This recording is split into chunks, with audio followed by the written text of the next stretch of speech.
So what I want to do is I want to tell some good stories about my ex, about who she is as a person, and and this more than anything really tells me, can tell people what kind of woman she is. Is when my brother called before he passed away. My brother overdosed, right? And I will never forget this phone call as long as I live. Me and her was in bed, and my brother his phone would sometimes work and sometimes it wouldn't. Because, I mean, when you're on drugs, your life isn't stable. So a lot of times he'd Facebook message me, and that's how I would get the alert on my phone. And that's when I would hit him up, and always be like a different phone number. But he calls me this one night, and he's like, "Yo, Gary, can you call me, please? Can you call me, please?" And I called him, and I just remember he was crying on the phone, and I didn't know he was on heroin at the time. And he is just like, I don't want to lose my daughter. I don't want to die. And then he's just rambling, and the phone goes dead. And I'm like, what just happened? And then I don't know if I called him or his girlfriend ended up calling me. But it was like a couple minutes later called. And I could hear my brother moaning in the background. And she goes, yeah, he just shot up. He overdosed. Or I was like, what? So I called my mom. I tell her to go pick up Dallas. I looked at Kenya, and I said, Dallas just overdosed.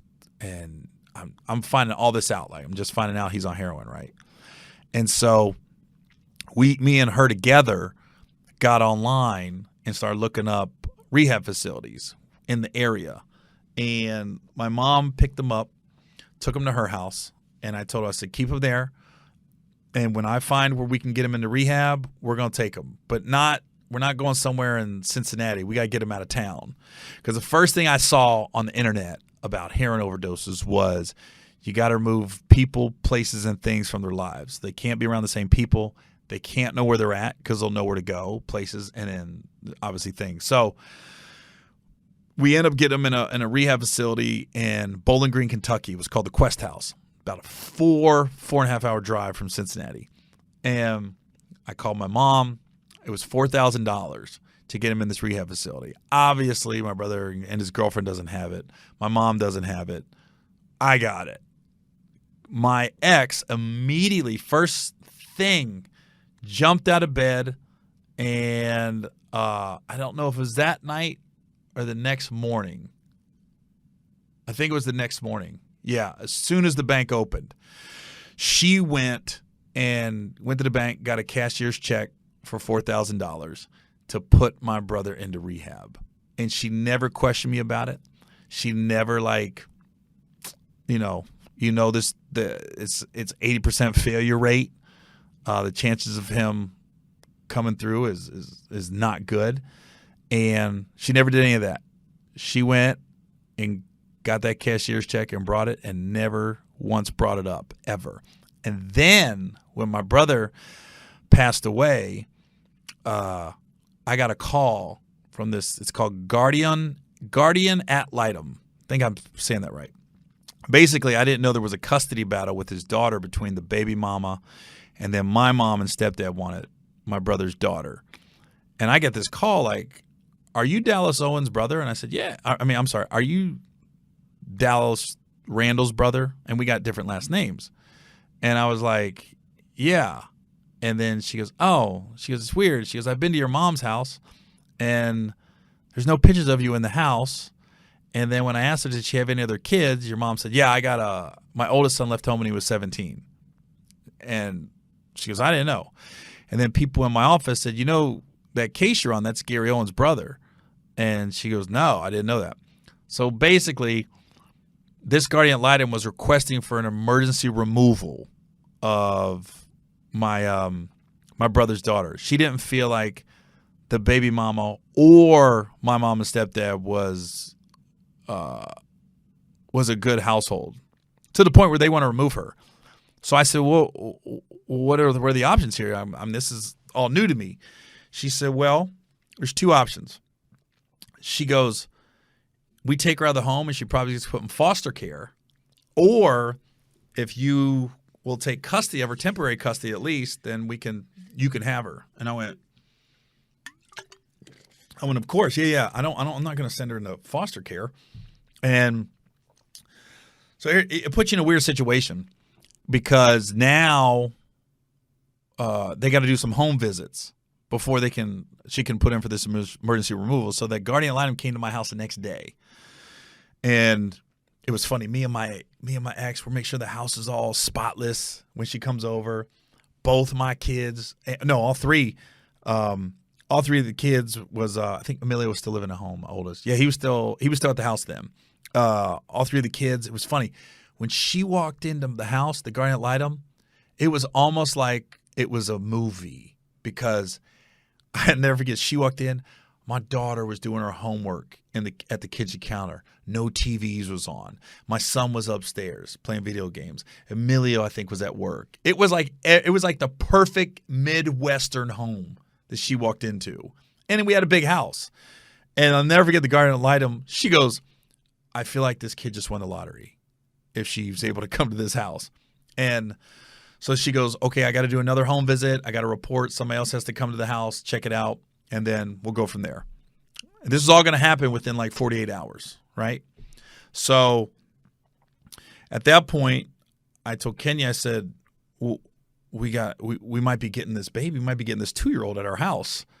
And she immediately went down. She got a car seat. She got like toys that a little girl would play with. She got some clothes because we had to be ready. If we got her, we were getting her. They were taking her out of my mom's house and bringing her right to me. And I couldn't say anything.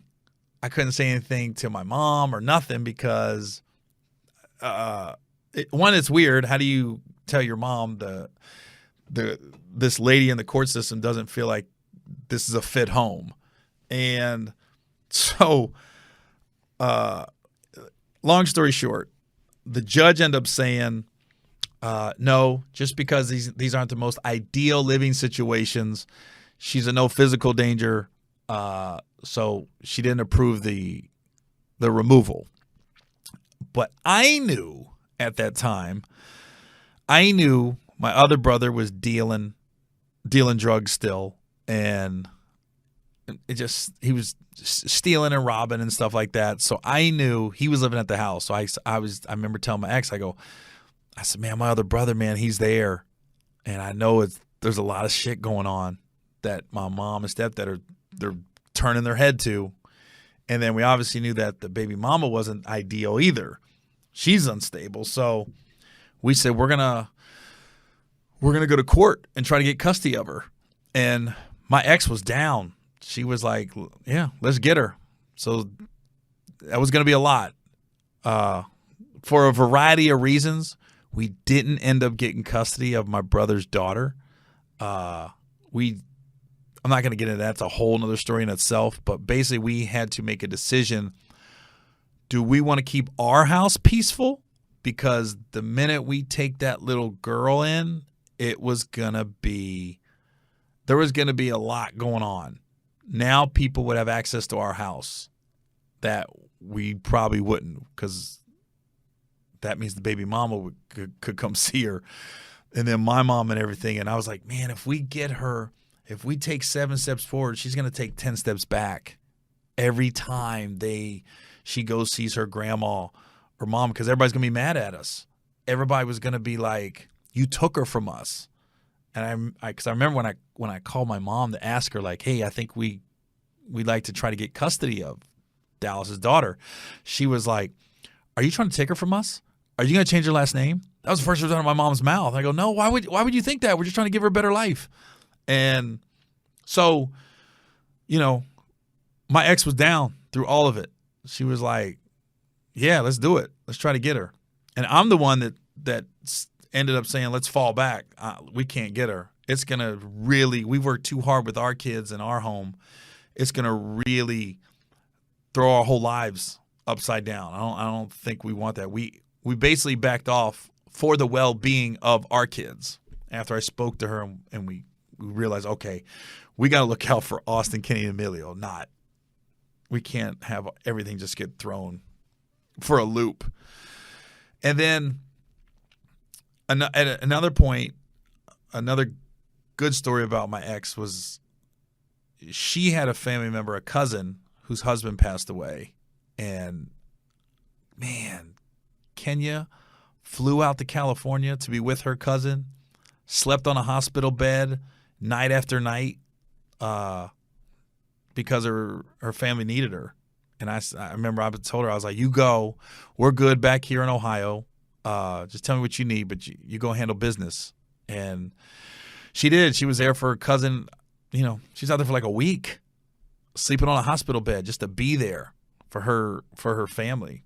And, I don't know a lot of people that would do that. And I think that's the thing, like with the divorce and now the kids, you're in a weird spot as a dad because you're like, I've never had the chance yet just to not tell my side of things, not to tell my side of the story, to throw somebody under the bus or to put blame, just to tell them where I was at mentally, what I was going through. And hopefully they could see, okay, Dad's not perfect, but he's human. And I read somewhere where they said, I read somewhere online and it said, when kids go through a divorce, it's when they're young, they idolize their dad. And then when the divorce happens, they demonize him. And then as time goes by, they humanize him. So, yeah, there's a lot of things I'd like to change that I did during the marriage. But obviously I'm not perfect, but I'm human. And I know I love my kids, and I know I want to see them. And I think everything's coming to an head right now because this weekend when that lady said she lost her son, and then my daughter's getting ready to graduate college, and it just hit me. I've missed her entire college years after I dropped her off that time, her freshman year. But I think as far as my ex goes, I think what it comes down to is if I was in a situation where I was where my brother was at, if I was on heroin, if I was overdosing and I needed help, and somebody called my ex and said, yo, Gary just overdosed. We got to get him into rehab. Nobody else can help him. I am 100% positive my ex would go to the same lengths I did for my brother, and she would do it for me. She would be like, nah, I'll find, and the thing about her is like, if she didn't have it, she'd find a way to get it.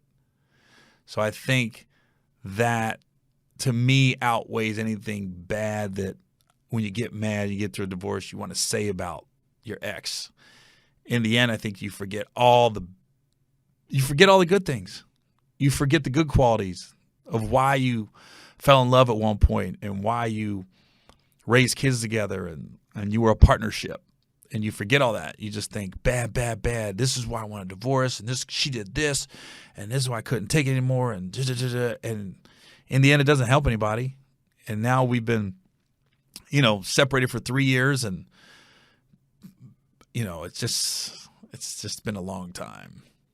And I want to have a good relationship with everybody. I want to get to the point where we're laughing at all the craziness that happened during the divorce. There was a lot of, I think when you're in the middle of a divorce and it's thick, in the thick of it, it's just like, man, there's so much information coming and your head's spinning and you're listening to your lawyers, you're listening to other people, and you're just like, you freak out. And I think a lot of people, you should give there should be a window where you realize, okay, you got to give people a little leeway in the middle of a divorce, however they're acting or things they're saying or doing, because people are scared.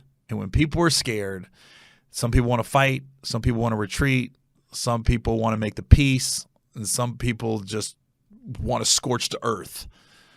And you got to be like, okay, when the dust settles and when everybody comes through it and you're all okay, then I think you can look back like, okay, well, obviously everything's not going to be perfect, but I think in the end, my wife's a good person. My ex, I'm a good person. And I didn't like when she made the post in response to mine.